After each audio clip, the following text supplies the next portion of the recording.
रजीम बिस्मिल्लाहिर्रहमानिर्रहीम सूरा स्वाद 55 থেকে 58 নম্বর আয়াত।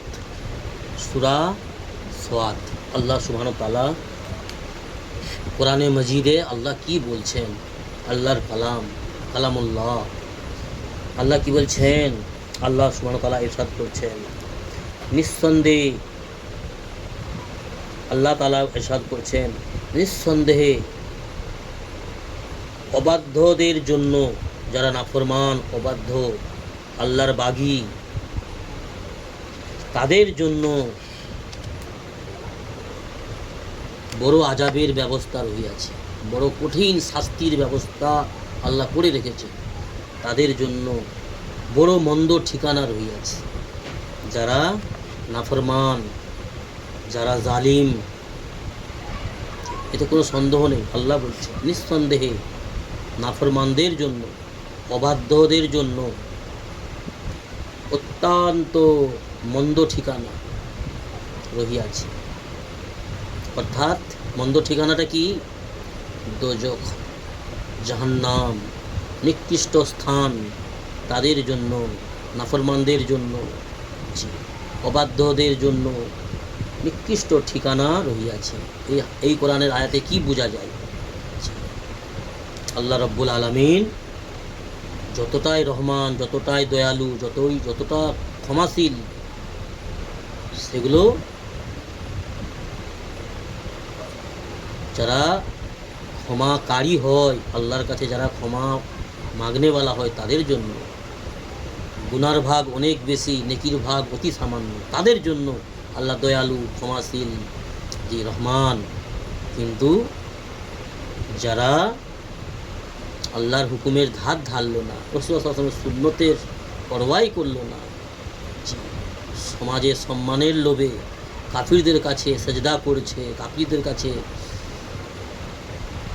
মাথা ঝুঁকিয়েছে, আর আল্লাহর বিধানকে ছুরি চালিয়েছে, আল্লাহর বিধানকে অমান্য করেছে, মজা করিয়েছে ইসলামকে নিয়ে, রাসূলুল্লাহ সাল্লাল্লাহু আলাইহি ওয়াসাল্লামের সুন্নতে ছুরি চালিয়েছে, রাসূলুল্লাহ সাল্লাল্লাহু আলাইহি ওয়াসাল্লামকে মাননেওয়ালা যারা রাসূলুল্লাহ সাল্লাল্লাহু আলাইহি ওয়াসাল্লামের ইতাতকারী উম্মতদের অপমান করেছে, তাদের সঙ্গে বাগাবত করেছে,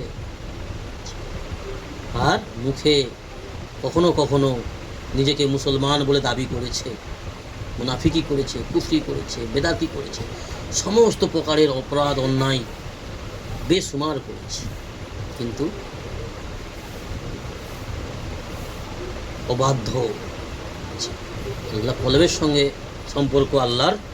তো যারা অন্তর থেকে আল্লাহকে আল্লাহ স্বীকার করেনি, যারা অন্তরের অন্তঃস্থল থেকে কোরআনকে সত্য কিতাব আল্লাহর কালাম বলে মানেনি, মৌখিক মেনেছে, যারা রসুলকে আখেরি রসুল বলে মানেনি, কর্মজীবনে মৌখিক মেনেছে, তারা হচ্ছে অবাধ্য।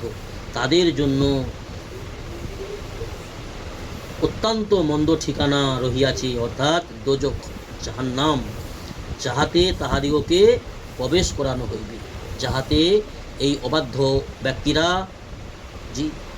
নাফরমান ব্যক্তিরা, জালিম ব্যক্তিরা, মুশরিক, মুনাফিক, কাফির, বেদাতি, এ সমস্ত ব্যক্তিরা জাহান্নামে প্রবেশ করিবে, দোজখে প্রবেশ করিবে। উহা কতই না নিকৃষ্ট স্থান, দোজখ, জাহান্নাম কতই না নিকৃষ্ট, সব থেকে বেশি নিকৃষ্ট স্থান হলো জাহান্নাম, দোজখ। আর ওই নিকৃষ্ট স্থানে ওই ব্যক্তিগুলো যাইবে যারা, যে সমস্ত ব্যক্তিরা এই দুনিয়ার নিকৃষ্ট স্থানে সময় অতিবাহিত করতো বেশি। দুনিয়ার নিকৃষ্ট স্থান কি? বাজার, ব্রিজের উপরে পরচর্চা, গীবত করতো, জুয়া খেলতো, সাট্টা খেলতো। আল্লাহর ঘরে যাওয়া তাদের ভালো লাগতো না। আল্লাহর ঘরে যারা যেত, যারা মসজিদে যে নামাজ পড়তো, দিন ইসলামের চর্চা করতো, কোরআন হাদিসের আলোচনা করতো, তাদেরকে মন্দ বলতো, তাদের পিছনে লেগে থাকতো, তাদের দোষ ত্রুটি খুঁজে বেড়াতো। নিজেরা আল্লাহর ঘরে তো যাবে না, যেতে চায় না। যারা যায়, যারা আল্লাহর ঘরে যায়, জি দিনে 5 বার এবং সেখানে যে 10 মিনিট 15 মিনিট আধ ঘন্টা 1 ঘন্টা সেখানে বসে দিন ইসলামের চিন্তা চেতনা আলোচনা করে, তাদের দোষ ত্রুটি খুঁজে বেড়ায়, তাদের নামে পরের কাছে তাদের অ্যাব খুলে দেয়, চর্চা করে, গীবত করে, এই সমস্ত নিকৃষ্ট স্থানে যারা থাকে, দুনিয়ার নিকৃষ্ট স্থান হলো বাজার, হাট, যে জুয়ার আড্ডা, মদের আড্ডা, গীবতের আড্ডা। তো ওই সমস্ত ব্যক্তিরা আখেরাতের নিকৃষ্ট স্থান, সর্বনিকৃষ্ট, সবথেকে বেশি নিকৃষ্ট স্থান হবে দোজখ, জাহান্নামে। এই সমস্ত ব্যক্তিদের স্থান হবে যারা দুনিয়ার বাজারে দুনিয়ার লোভ লালসায়, দুনিয়ার মজ মস্তিতে সময় অতিবাহিত করে দুনিয়া ছেড়ে বিদায় নিয়ে চলে গেছে, দুনিয়াখোর হয়ে, জালিম হয়ে। তাদের জন্য কতই না নিকৃষ্ট স্থান হইবে জাহান্নাম, দোজখ। উহাতে ফুটন্ত পানি হইবে। জাহান্নামের শাস্তি, বিভিন্ন প্রকারের শাস্তি রয়েছে, তার মধ্যে কিছু সংখ্যক এখানে বর্ণনা করা হয়েছে। আল্লাহ পাক বর্ণনা করছেন, সেই জাহান্নামে ফুটন্ত পানি এবং পুজ মজুদ রহিয়াছে। ফুটন্ত পুজ রক্ত, ফুটন্ত গরম টকবক করছে, মজুদ রহিয়াছে। তাহারা উহার স্বাদ গ্রহণ করুক, আল্লাহ বলছে। ওই জালিমরা, ওই অবাধ্য ব্যক্তিরা, নাফরমানরা ওই ফুটন্ত পুজ রক্ত পানি স্বাদ গ্রহণ করুক। দুনিয়ায় খুব রঙিন মদ খেয়েছে, শরবত খেয়েছে, স্প্রাইট খেয়েছে, পেপসি, কোকোকোলা, এসিতে এনজয় করেছে, আল্লাহর নাফরমানি করেছে, আর দুনিয়ার আয়েশ আরাম এনজয় করেছে। আল্লাহর নাফরমানি সীমাহীন করেছে, রাসূল সাল্লাল্লাহু আলাইহি ওয়াসাল্লামের সুন্নতকে ঘর থেকে বিদায় করে দিয়েছে, নিজের জীবন থেকে বিদায় করে দিয়ে শয়তানের এতাত করেছে। দুনিয়ায় সব কিছু মনে করেছিল, দুনিয়ার আয়েশ আরামটাই তাদের কাছে সব কিছু ছিল। তারা এই সমস্ত ফুটন্ত পুজ রক্ত স্বাদ গ্রহণ করুক, আর উহা ব্যতীত অনুরূপ ওই ফুটন্ত পুজ রক্তর মতন আরও অনেক বিভিন্ন প্রকারের অপছন্দনীয় বস্তুসমূহ জাহান্নামে, দোজখে মজুদ রাখা আছে ওই জাহান্নামীদের জন্য, জালিমদের জন্য। উহার স্বাদও গ্রহণ করুক, উহার স্বাদ গ্রহণ করুক, আল্লাহ বলছেন। জি, ফুটন্ত পুজ রক্ত স্বাদ গ্রহণ করুক, অনুরূপ ওই রকম আরও অনেক রকম বস্তু, নিকৃষ্ট বস্তু, অপছন্দনীয় বস্তু রহিয়াছে জাহান্নামে, দোজখে। এই সমস্ত বস্তুরও স্বাদ গ্রহণ করুক ওই সমস্ত নাফরমান অবাধ্য ব্যক্তিরা। তো আমার বন্ধুরা, আমার মুসলমান ভাইরা, দুনিয়ার জীবনটা হচ্ছে ক্ষণস্থায়ী, দুনিয়ার জীবনের বড় মূল্য। এই দুনিয়ার অতি অল্প সময়ের জীবনটাই নির্ধারিত করবে চিরস্থায়ী সফলতা অথবা বিফলতা।